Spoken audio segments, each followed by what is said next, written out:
साथियों नमस्कार, मैं दिनेश कुमार सिंह। मेरे इस YouTube चैनल में आपका हार्दिक अभिनंदन और स्वागत है। आज चर्चा करेंगे कि तहसीलदार कैसे आप बन सकते हैं।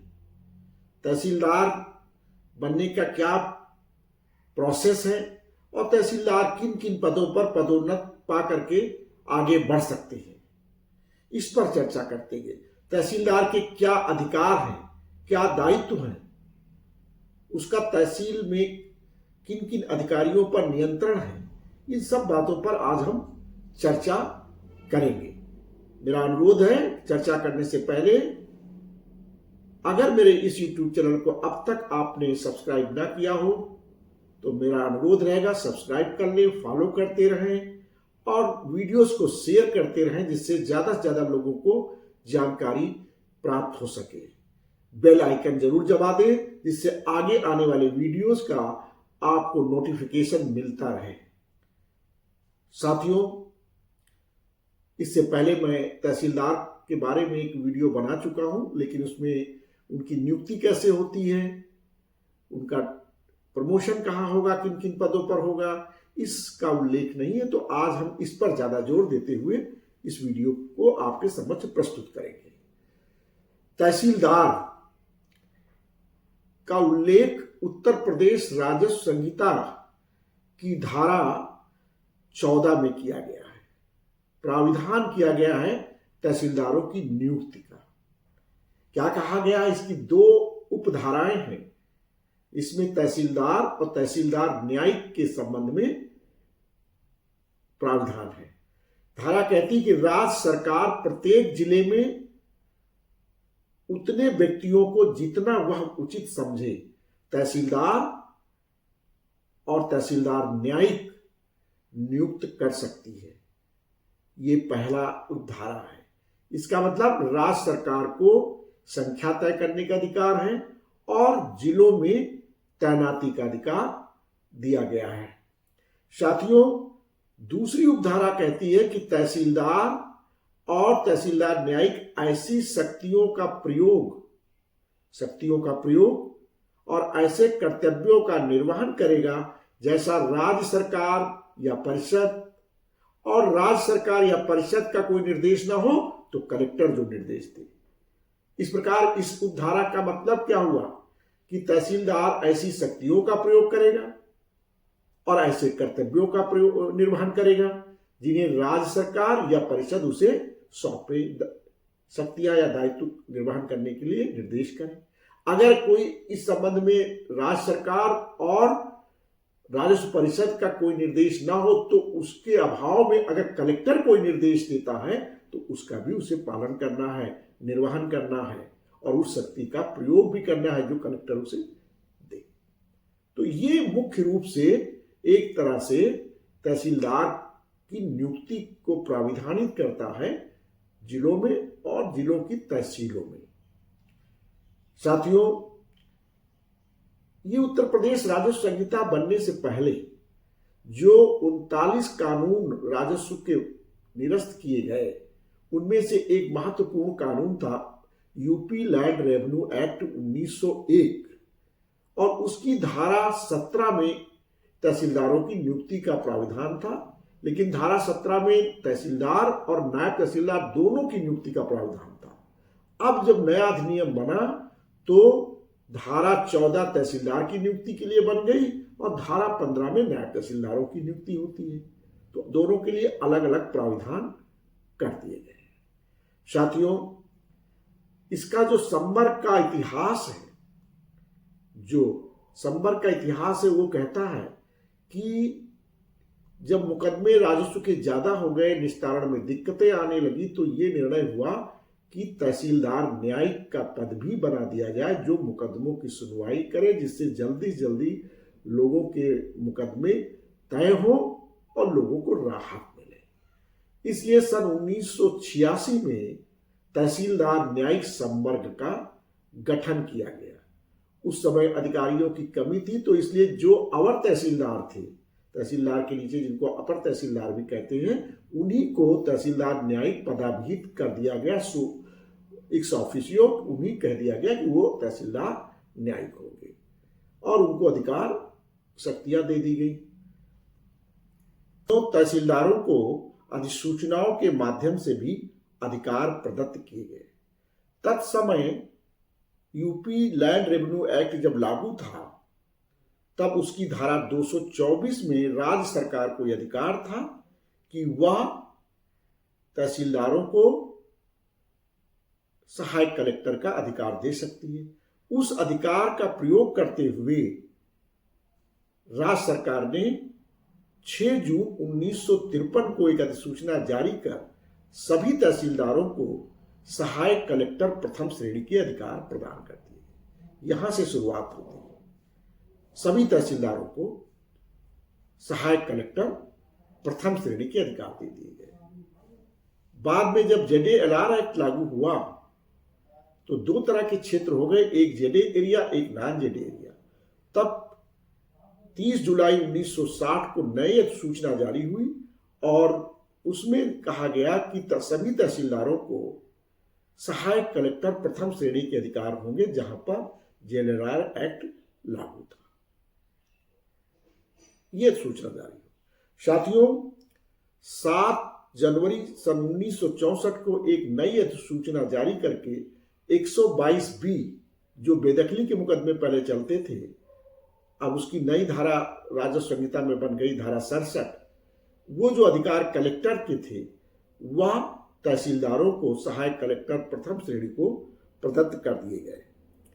तो इस प्रकार अधिसूचनाओं के माध्यम से तहसीलदारों को सहायक कलेक्टर प्रथम श्रेणी का अधिकार देना और ZALR एक्ट 1950 का जो क्षेत्र था उसमें इन अधिकारों को प्रभावी होना और 122B के मुकदमों के निस्तारण के लिए कलेक्टर के अधिकार 7 जनवरी सन 1964 को प्रदत्त किया जाना, ये अधिसूचनाओं के माध्यम से प्राप्त अधिकार तहसीलदार के हैं। इसके अलावा एक्ट में जो राजस्व संहिता में उसके अधिकार हैं और समय समय पर अन्य कानूनों में भी तहसीलदारों को अधिकार दिए गए हैं और राजस्व परिषद और शासन और कलेक्टर उसको जो निर्देश देते हैं वो सारे काम करने ही हैं। अब प्रश्न ये आएगा कि ये तो जो अधिकार अधिसूचना के दिए गए थे वो एक्ट ही समाप्त हो गए, तब इन अधिसूचनाओं का क्या होगा? इस संबंध में धारा 230 का खंड घ और अंगा राजस्व संहिता जो नई बनी है वह बड़ी महत्वपूर्ण है। उसके अनुसार जो अधिसूचनाओं के माध्यम से उसे हक, उत्तरदायित्व और अधिकार दिए गए थे, ये माना जाएगा ये इस संहिता के अंतर्गत उसे दिए हुए समझे जाएंगे। तो इस प्रकार जो पुराने अधिकार की अधिसूचना है उसको प्रभावी इस राजस्व संहिता की धारा 230 की खंड घ और अंगा ने मान लिया है।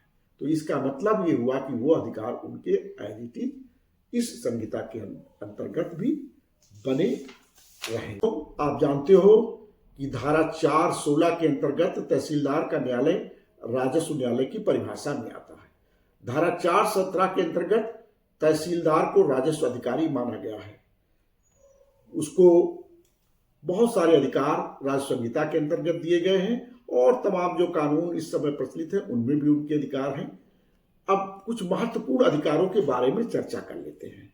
धारा 32 जो है उत्तर प्रदेश राजस्व संहिता की, उसके अनुसार खसरा खतौनी के अभिलेखों को ठीक करने का दायित्व है। धारा 35 के अंतर्गत जो अंतरण के मामले आते हैं, म्यूटेशन, दाखिल खारिज, उनको करने का अधिकार है। धारा 36 के अंतर्गत अधिकार है। धारा 38 में नक्शा खसरा खतौनी में गलती के लोप के संबंध में रिपोर्ट तैयार कर कलेक्टर को भेजने का अधिकार है। धारा 42 के अनुसार संबंधित व्यक्तियों से आवश्यक सूचना और दस्तावेज प्राप्त करने का अधिकार है। धारा 116 के अंतर्गत भूमि समर्पण अगर कोई करना चाहता है तो उस सरेंडर करना चाहता है अपनी जमीन, तो उसको आवेदन को लेना तथा उस भूमि पर कब्जा प्राप्त करने का अधिकार। धारा 139 के अंतर्गत आसामी की भूमि का किराया निर्धारित करने का अधिकार है। धारा 25 के अंतर्गत अगर कोई आवागमन सिंचाई सुविधा में अवरोध उत्पन्न करता है तो उस मामले को निर्णय करने का अधिकार तहसीलदार को दिया गया है। धारा 26 के अंतर्गत सार्वजनिक सड़क पथ या भूमि के उपयोग में अगर कोई रुकावट पैदा करता है तो तहसीलदार को अवरोध हटाने का अधिकार दिया गया है। मालगुजारी, तकाबी व अन्य सरकारी जो देय हैं जो भू राजस्व के बाद जिनकी वसूली होनी है, उस वसूली का कार्य भी तहसीलदार को करना, अधीनस्थ से कराना है। उत्तराधिकार जो तो वरासत होती है वह एवं अंतरण के मामलों में दाखिल खारिज का कार्य भी तहसीलदार को करना है। इसके अलावा तमाम महत्वपूर्ण कार्य हैं, प्रशासनिक कार्य हैं जो तहसीलदार को करने होते हैं। तहसीलदार के अधीन तहसीलदार समुचित संख्या में होते हैं, उसके अधीन राजस्व निरीक्षक होते हैं, फिर प्रत्येक हलके के लिए लेखपाल होते हैं। उनके सबके सहयोग से तहसीलदार तहसील के प्रशासन को चलाता है, वो तहसील का मुखिया होता है। साथियों, तहसीलदारों के भर्ती कैसे होती है, इस पर चर्चा कर लेते हैं। तहसीलदार की भर्ती जो है मुख्य रूप से नायब तहसीलदार के पद पर होती है, पहले मौलिक नियुक्ति, और उसके लिए नियमावली बनी है। साथियों, नायब तहसीलदार पर जो नियुक्ति होती है, प्रत्येक वर्ष जो पीसीएस की परीक्षा होती है, जिसमें डिप्टी कलेक्टर, डिप्टी एसपी और अन्य तमाम पदों के लिए परीक्षा होती, उसी परीक्षा के साथ यह नायब तहसीलदार के पद के लिए भी परीक्षा होती है और मेरिट के आधार पर पद दिए जाते हैं। साथियों, तो इस प्रकार अगर आपको तहसीलदार बनना है तो सबसे पहले आपको पीसीएस के थ्रू नायब तहसीलदार बनना पड़ेगा। नायब तहसीलदार के पद पर अगर नियुक्ति आपकी हो जाती है तब आप आगे तहसीलदार बन सकते हैं। साथियों, नायब तहसीलदार बनने के बाद 2 साल तक परीक्षा का पीरियड रहता है, प्रोबेशन पर रखा जाता है नायब तहसीलदारों को, और 2 साल की परीक्षा पूर्ण करने के बाद वो तहसीलदार बनाए जा सकते हैं। नियम तो 5 साल का है, लेकिन तहसीलदारों की कमी के कारण सरकार को, परिषद को अधिकार है कि उस पीरियड को कम कर सकती है और उससे पहले वो तहसीलदार नियुक्त कर सकती है। इस प्रकार नायब तहसीलदार का जो कार्यकाल है 2 साल का प्रोबेशन पीरियड करने के बाद वो अस्थायी हो जाएगा। अस्थायीकरण में उसे देखा जाएगा कि कमिश्नर द्वारा उसकी जो है सत्यनिष्ठा प्रमाणित कर दी गई हो, कलेक्टर ठीक हो और उसने विभागीय परीक्षा जो है तहसीलदार की एक होती है उसे पास कर लिया हो।